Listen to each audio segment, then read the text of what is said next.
Namaste.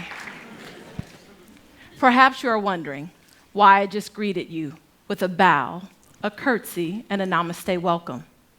As many are aware, in other countries, cultures, and social engagements, these gestures would be accepted and even expected when meeting someone or ending an encounter. The bow, used in East Asian countries such as China, Japan, and Thailand, is often commonly used at the beginning and ending of a martial arts competition. The curtsy would be the appropriate gesture if a lady had the opportunity to meet the Queen of England, and also for dancers to say thank you to an audience at the end of their performance. The namaste welcome is used in the Hindu culture and religion, and also at the end of a common yoga class. And it literally translates to the divine in me bows to the divine in you. These gestures highlight the concept of humility, literally being able to bow to the culture, persona, and the position of someone else. Yet for many of us, Americans that is, we would struggle with the concept of humbling ourselves. We would not go as far as to say, I'm superior, but we definitely don't believe that we're less than. So it begs the question that if I humble myself, am I by default saying that I'm less than or giving power to someone else? Allow me to offer you a counter perspective this evening. Let's think about the physical posture of being able to bow and curtsy. It actually takes physical strength in one's back and knees to be able to do such. Even for me, I would have to have a good weather day, not including today, where the twins, good old Arthur and Rytus, don't bother me to be able to do a proper curtsy. Thus, to yield to the concept of cultural humility means that you are so self-aware that it's okay to have the introduction of another culture, someone else's viewpoint, because you're going to be grounded in who you are. In retrospect, I find that I had one of my greatest humility experiences during my senior year of high school, the spring of 1992. I know I don't look that old. Anyway, so I was attending the Indiana Academy for Mathematics, Science, and Humanities. This is a special boarding school for academically gifted juniors and seniors. And due to our advanced curriculum and our college prep focus, we were offered foreign language courses not typical to high schools at that time, such as Russian, German, Japanese, and Chinese.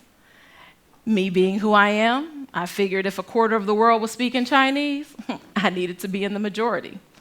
So after nearly 2 years and learning almost 300 plus characters, our teacher decided that we needed to have a true cultural immersion experience. And by the way, that's enough characters to actually be conversational. So I know what you're thinking. We went to China. No, school didn't have that kind of money. But she gave us the next best opportunity to our rural Indiana location, Chinatown in Chicago. There you go. My classmates and I were extremely excited. The opportunity to use Mandarin for the first time with native speakers.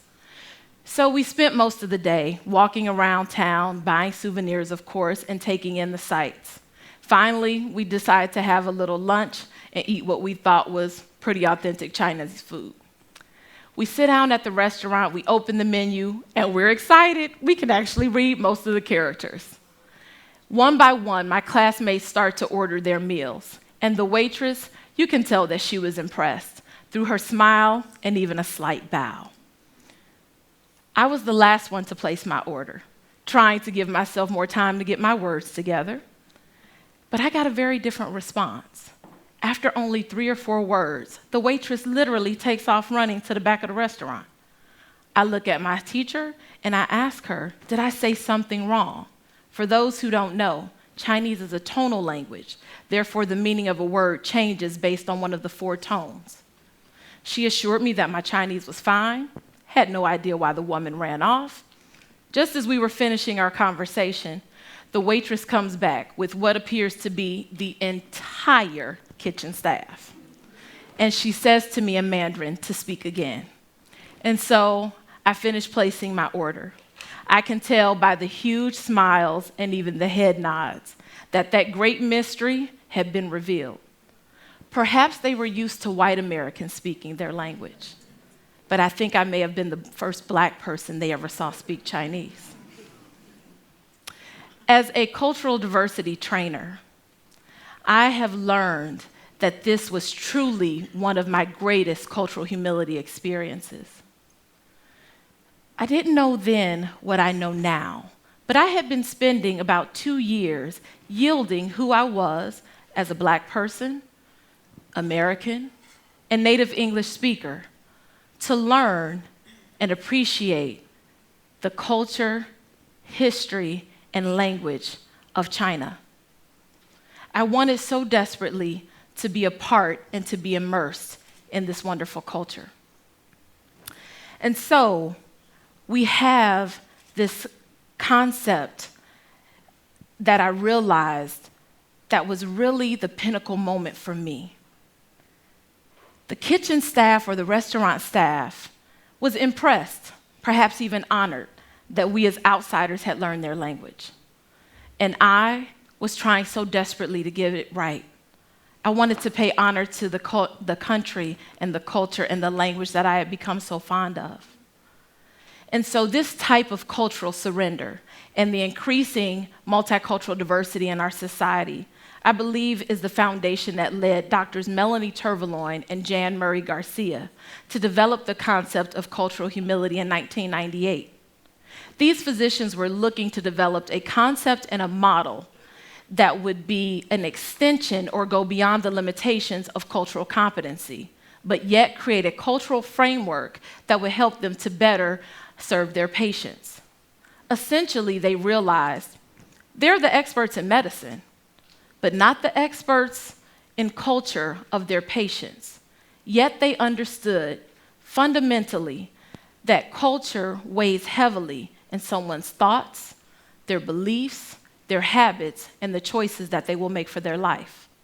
You see, cultural competency is learned knowledge and also skill set that you need to manage cross-cultural relationships.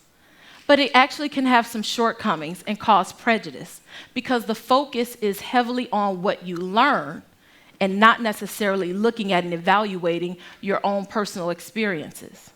Thus, cultural humility was created to be a process-oriented approach that takes into consideration who you are, your experiences, how you live the world, how you view the world through your own identities. Let's take me for an example this evening. I see the world through my lens of being a Black woman who's Christian, middle class, and heterosexual, to name a few. As a cultural diversity trainer, I've used the concept of cultural competency for many, many years. But I see cultural humility as an evolution of that work. Not to say that cultural competency is bad, but just that now we've taken it another step. And so what we've done is have that focus on who we are and then also being able to value what others bring to the proverbial table. And so let's evaluate these 2 schools of thought tonight. Cultural competency suggests that learning is finite, which means I can take a course, I can take a workshop, and learn about a group of people. So you may have someone say, hey, I understand Mexican Americans and their culture. Prior to my teaching in Houston, Texas, I took a cultural diversity workshop. Whereas cultural humility says that learning is infinite. We are lifelong learners who must critically self-evaluate. We must look at who we are, what we believe, and why based on our own experiences. And so I had the opportunity a couple years ago to do a follow-up training to an organization I had worked with previously, actually right here in Westchester. And at these day-long retreats, we normally have food, nice little potluck, everybody brings something. And so there was a gentleman who brought a dish, which I fell in love with. I think I probably had 2 plates. Anyway, so, and what happened, I saw him and I said, "Hey, did your wife make that dish that she made the last time?" Y'all already know, see? He said, "My wife didn't make that, I did." And I thought, oh my goodness, how have I slipped into this gender norm? I immediately apologized, and then I used it as a teachable moment for our training session. But this is why it is so important to critically reflect and constantly self-evaluate. Even for me as a trainer, what happened? I was so influenced by social norms that I slipped right into one myself, even when I know what is culturally inappropriate. Number 2, cultural competency says that is concerned with book and learned knowledge, and that has power, which would mean that my certification as a diversity trainer takes precedence over my entire life experience of working with diverse cultures.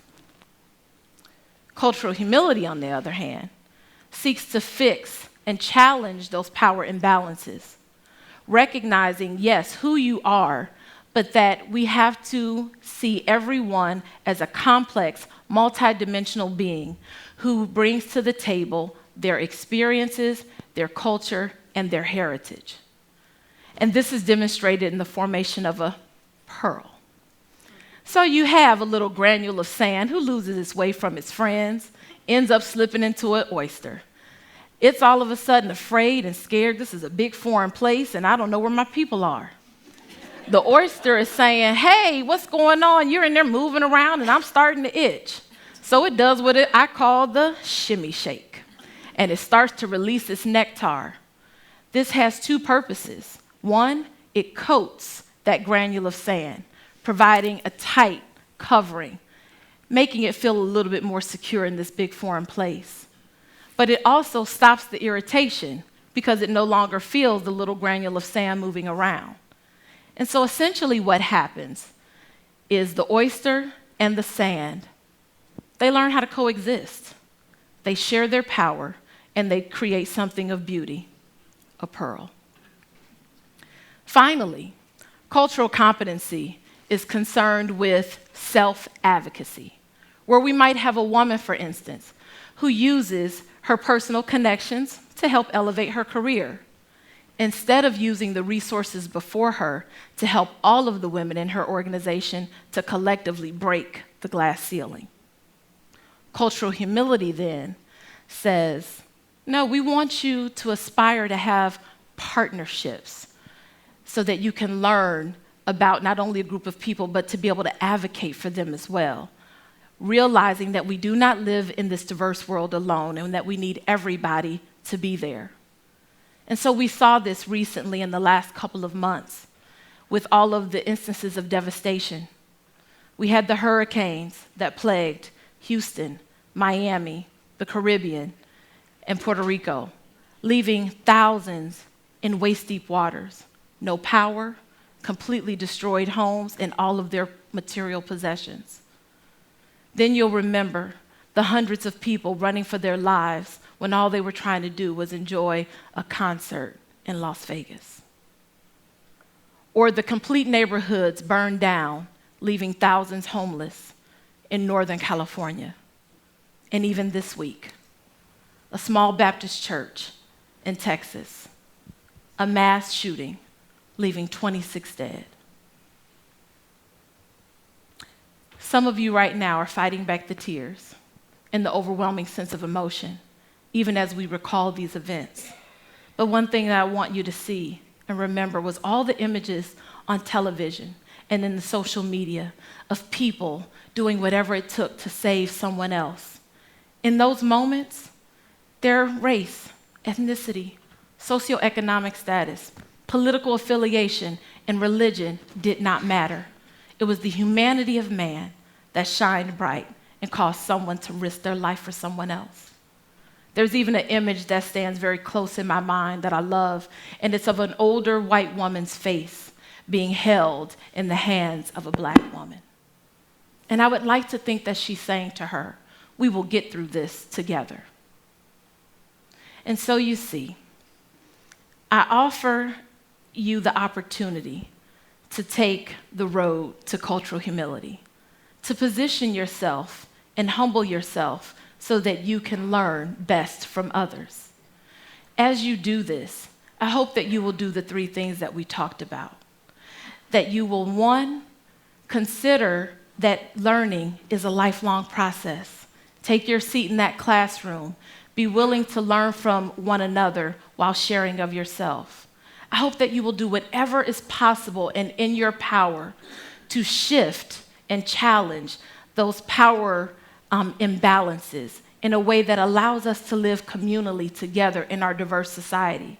And then finally, to be able to advocate and partner with others in a way that we charge our systems and institutions to level the playing field so that equity becomes the norm and humanity is our most important identity.